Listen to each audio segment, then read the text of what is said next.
Hello दोस्तों, कैसे हैं आप लोग। The science institute of education Sabhya में आप लोगों का स्वागत है।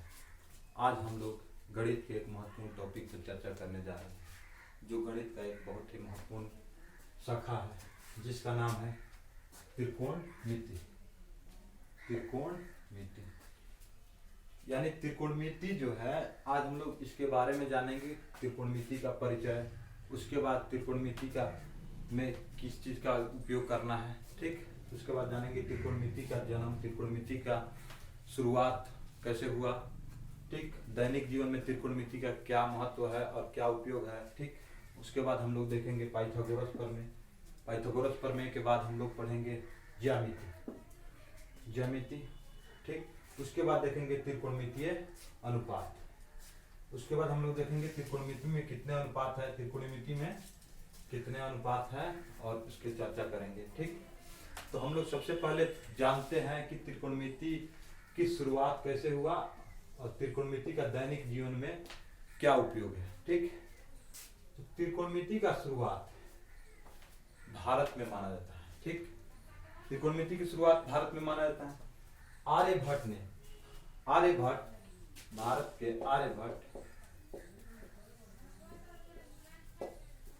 आर्यभट्ट ने त्रिकोणमिति की शुरुआत किया था।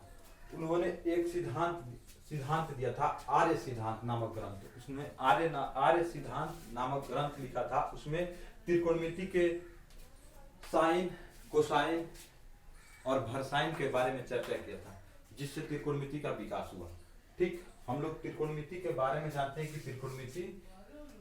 त्रिकोणमिति जो है संस्कृत का एक शब्द है। त्रिकोणमिति ये संस्कृत का शब्द है। त्रि का अर्थ होता है तीन, कोण का अर्थ होता है यानी त्रिभुज में कोण होता है कोण, और मिति का अर्थ होता है मापना। तो त्रिकोणमिति तीन शब्दों के मिलने से बना है।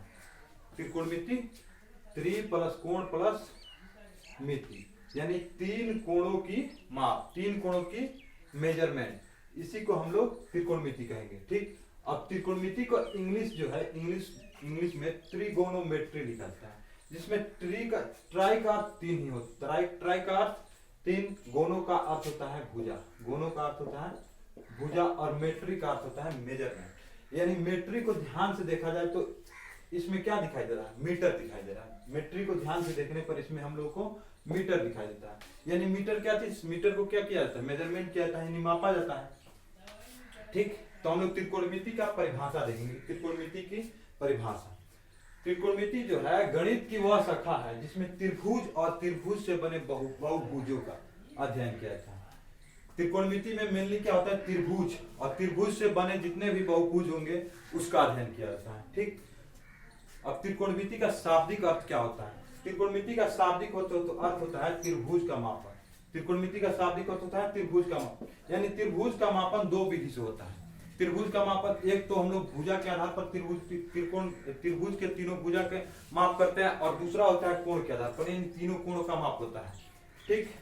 तो त्रिकोणमिति का शाब्दिक अर्थ हो गया त्रिभुज का मापन। अब हम लोग देखेंगे त्रिकोणमिति का सर्वप्रथम चर्चा कहाँ हुआ था, ठीक। त्रिकोणमिति का सर्वप्रथम चर्चा आर्यभट्ट ने 476 से 550 ईसा पूर्व में, 550 ईस्वी में, ईसा पूर्व नहीं ईस्वी में, 476 से 550 ईस्वी में आर्य सिद्धांत नामक ग्रंथ में किया था। उसने आर्य सिद्धांत नामक ग्रंथ में चर्चा किया था किस चीज के बारे में, तो साइन जिसका हिंदी होता है ज्या, कोसाइन जिसका हिंदी होता है कोज्या, ठीक। उसके बाद चर्चा किया था भरसाइन जिसका होता है उत्क्रम ज्या, और इनवर्स साइन का अर्थ होता है व्यूज्या। इसको परिभाषित किया था आर्य सिद्धांत में इन्होंने साइन को, कोसाइन को, भरसाइन को और इनवर्स साइन को परिभाषित किया था, जिससे ही त्रिकोणमिति का जन्म हुआ। तो त्रिकोणमिति में हम लोग को मेनली क्या पढ़ना है, त्रिभुज और त्रिभुज से बने बहुभुज का अध्ययन किया जाता है। तो यानी त्रिभुज कहने का मतलब हुआ यानी तीन कोण वाला।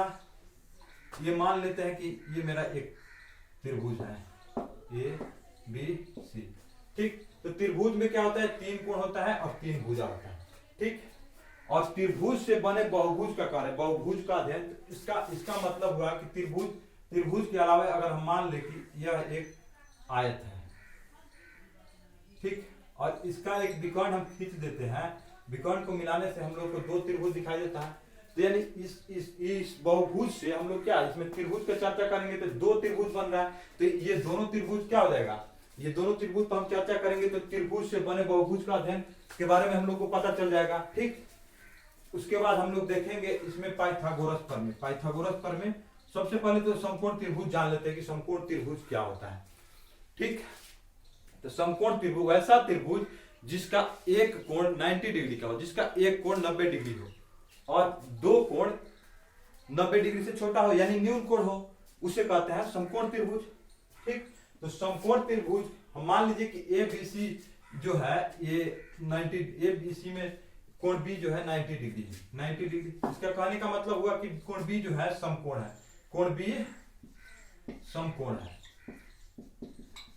तो जो मेरा 2 कोण बचेगा तो उन दोनों का जो क्या हो जाएगा, दो कोण बचता है, कोण A प्लस कोण C, इसका योग कितना होगा 90 डिग्री के बराबर, क्योंकि त्रिभुज के तीनों कोणों का योग 180 डिग्री होता है, जिसमें से मेरा एक कोण समकोण है, तो दूसरे 2 जो बचा हुआ दोनों कोण होगा उसका योग क्या हो जाएगा 90 डिग्री होगा। तो यहाँ समकोण त्रिभुज का कहने का मतलब हुआ जहां समकोण त्रिभुज की चर्चा होगा तो वहां पे हम लोग को ध्यान देंगे कि त्रिकोणमिति के बारे में चर्चा होने वाला है।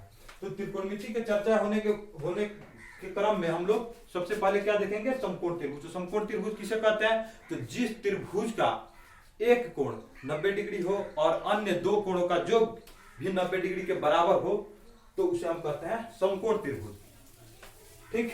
समकोण त्रिभुज में हम लोग पढ़ते हैं पाइथागोरस प्रमेय। पाइथागोरस प्रमेय, पाइथागोरस प्रमेय क्या होता है, ये पाइथागोरस जो थे यूनान के एक गणितज्ञ थे। पाइथागोरस जो थे यूनान के एक गणितज्ञ थे जो 600 ईसा पूर्व में अपना सिद्धांत दिए थे, पाइथागोरस प्रमेय, जिन्होंने 600 ईसा पूर्व में अपना सिद्धांत दिए थे पाइथागोरस का प्रमेय। उसके इनसे पहले भारत के एक आचार्य थे, आचार्य बौधायन, और आचार्य बौधायन जिन्होंने पाइथागोरस प्रमेय से पहले ही इस प्रमेय को प्रमाणित कर दिया था, और उन्होंने अपने पुस्तक जो शुल्ब सूत्र था उसमें इसका चर्चा कर दिए थे। इसमें किस चीज का चर्चा किए थे, तो उन्होंने एक समीकरण व्यक्त किया था, जो समीकरण a² + b² = c², यानी पाइथागोरस प्रमेय से मिलता जुलता है, ठीक। तो इसको प्रमाणित किए थे। तो पाइथागोरस का प्रमेय कहता है कि पाइथागोरस का प्रमेय क्या है, तो पाइथागोरस प्रमेय कहता है किसी समकोण त्रिभुज में कर्ण का वर्ग अन्य 2 भुजाओं के वर्गों के योग के बराबर होता है। किसी समकोण त्रिभुज में कर्ण का वर्ग अन्य 2 भुजाओं के वर्गों के योगफल के बराबर होता है, तो उसे हम कहते हैं समकोण त्रिभुज। और समकोण त्रिभुज में क्या हम लोग पाइथागोरस प्रमेय कहने का मतलब हुआ कि समकोण त्रिभुज में कर्ण का वर्ग अन्य 2 भुजाओं के वर्गों के योगफल के बराबर होता है। तो ये तो चर्चा कर दिए थे। तो हम लोग देखते हैं यहाँ पे a² + b² = c², जहां c जो है त्रिभुज का क्या हो जाएगा, कर्ण हो जाएगा, और a और b त्रिभुज की अन्य 2 भुजाएं हैं, ठीक। अब त्रिभुज की अन्य 2 भुजाओं की चर्चा करने से पहले हम लोग जानेंगे कि त्रिभुज में, समकोण त्रिभुज में कर्ण क्या है, लंब क्या है और आधार कौन सा है, इसको पहचानना हम लोग सीख लेंगे तो त्रिकोणमिति का जो है त्रिभुज वाला पार्ट हम लोग समझ जाएंगे, ठीक।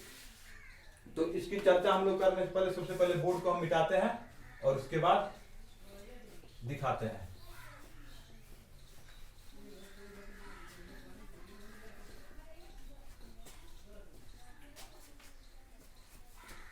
मान लीजिए कि ये हमारा एक समकोण त्रिभुज है ABC, जिसमें क्या है B समकोण है। B समकोण है, समकोण कहने का मतलब हुआ कि B जो है 90 डिग्री के बराबर। तो समकोण के सामने वाली जो भुजा होगा वो हमेशा कर्ण होगा, समकोण के सामने वाली भुजा हमेशा कर्ण होगा। अगर मान लीजिए कि ये कोण हम थीटा मानते हैं, तो थीटा के जो सामने भुजा होगा उसे हमेशा लंब कहा जाएगा। जिस थीटा के रेस्पेक्ट में, मान लीजिए ये इस एंगल के रेस्पेक्ट में जो थीटा के सामने वाला भुजा होगा उसे लंब कहेंगे। अगर हम ये एंगल ले लेते हैं, अगर हम ये एंगल ले लेते हैं, इसको थीटा लेंगे तो इसके सामने वाला भुजा जो होगा वो लंब हो जाएगा, ठीक। और जो भुजा बचेगा उसे हम लोग आधार कहेंगे, ठीक। तो इस समकोण त्रिभुज में, इस समकोण त्रिभुज में ये तो हम लोग का थीटा हो गया, ये 90 डिग्री होगा, तो तीसरा कोण जो होगा 90 माइनस थीटा होगा, तीसरा कोण 90 माइनस थीटा होगा, ठीक। तो इस समकोण त्रिभुज में पाइथागोरस का प्रमेय करता है कि कर्ण का वर्ग, तो कर्ण का वर्ग क्या हो गया, कर्ण का वर्ग बराबर अन्य दो भुजाओं के वर्गों के जोगफल के बराबर होता है। अन्य दो भुजाओं में क्या है, पहला हम लोग का आधार है, आधार, आधार का स्क्वायर प्लस लंब का स्क्वायर, आधार का स्क्वायर प्लस लंब का स्क्वायर। तो इसमें आधार को हम लोग हिंदी भाषा वाले तो हम लोग कर्ण कहते हैं, कर्ण आधार और लंब कहते हैं। कर्ण को इंग्लिश में हाइपोटेनस कहा जाता है, हाइपोटेनस, एच, इसको एच से लिखा जाता है और इसको हाइपोटेनस कहा जाता है, ठीक। आधार को बेस कहा जाता है और इसे हम लोग बी से लिखते हैं, और लंब को परपेंडिकुलर कहा जाता है,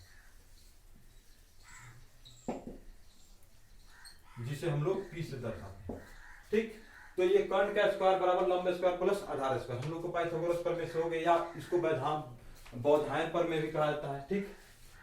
पाइथागोरस प्रमेय को, पाइथागोरस प्रमेय एक ऐसा प्रमेय है जिसे दुनिया में सबसे ज्यादा प्रमाणित किया गया प्रमेय कहा जाता है, जिसे दुनिया में सबसे ज्यादा प्रमाणित किया जाने वाला प्रमेय जो है वो है पाइथागोरस का प्रमेय। पाइथागोरस का प्रमेय को प्रमाणित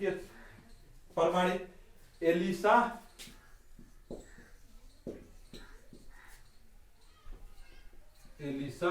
स्कॉट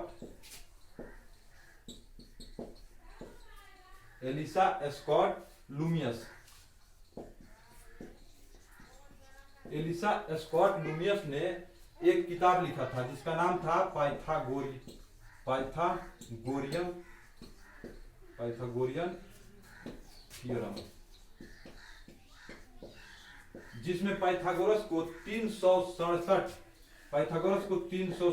प्रकार से प्रमाणित किया गया था।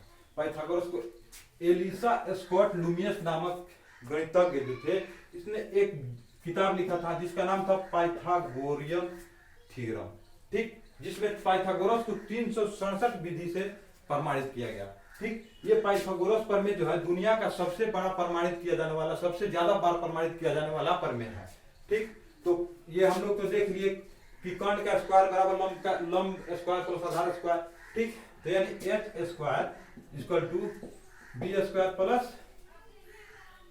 पी स्क्वायर, ठीक। अब हम लोग देखेंगे कि अगर इधर से हम एच का वैल्यू निकालेंगे तो स्क्वायर बराबर के दूसरे साइड जाता है तो क्या होता है, अंदर रूट हो जाता है, under root square B square plus P square. तो एच का वैल्यू हम लोग निकाल लिए, तो एच का वैल्यू निकाल लिए, उसी प्रकार से हम लोग सारे वैल्यू निकालेंगे, ठीक। अगर हम लोग यहाँ एच का वैल्यू निकालें, ठीक, इसी आधार पर हम लोग बी का मान निकालना चाहेंगे तो पी को इधर कर देंगे, तो पी को इधर करेंगे तो क्या हो जाएगा, H square minus P square बराबर बी स्क्वायर,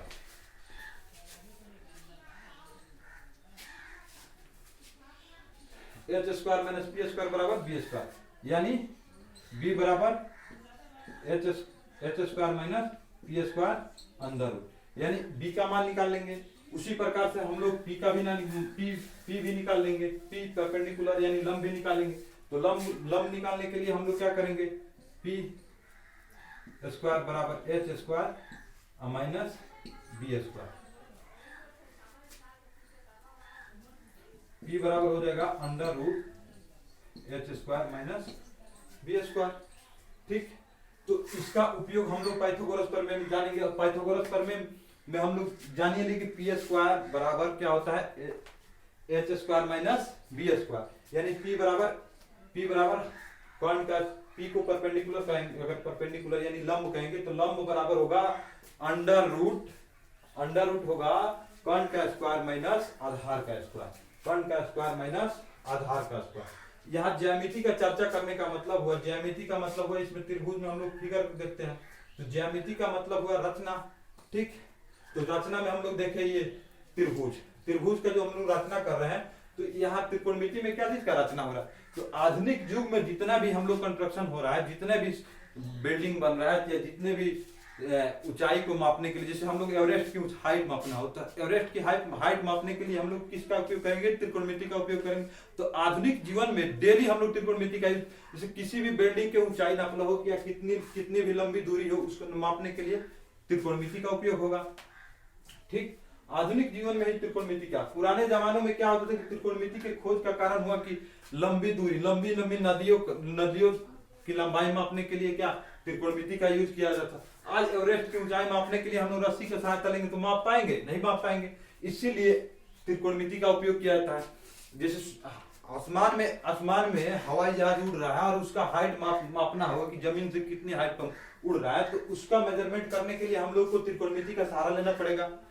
ठीक, इसी सब के अध्ययन के लिए हम लोग को त्रिकोणमिति का रचना हुआ। और त्रिकोणमिति का हम लोग अगला टॉपिक हम लोग पढ़ेंगे, वो त्रिकोणमितीय अनुपात होता है। त्रिकोणमिति में 6 अनुपात है, साइन, कॉस, टैन, इसके अलावा है कॉट, कोसेक और सेक। ठीक, इसके चर्चा करेंगे। इसकी चर्चा करने के बाद हम लोग आगे बढ़ेंगे, तो साइन का मान, साइन कॉस टैन का मान देखेंगे, उसके बाद जाएंगे साइन का maximum value, sine cos tan का मैक्सिमम वैल्यू। उसके पढ़ने के बाद हम लोग घुसेंगे प्रॉपर्टी ऑफ ट्रायंगल में, पर जितने भी त्रिभुज पर आधारित त्रिकोणमिति है वो सारे टॉपिक देखेंगे, धीरे धीरे हम लोग आगे करके देखेंगे। इसका अगला पार्ट हम लोग वीडियो में देंगे त्रिकोणमितीय अनुपात।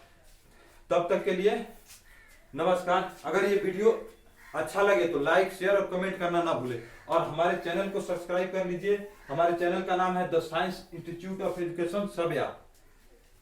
वीडियो को देखने के लिए बहुत बहुत धन्यवाद। मिलते हैं अगले पार्ट में।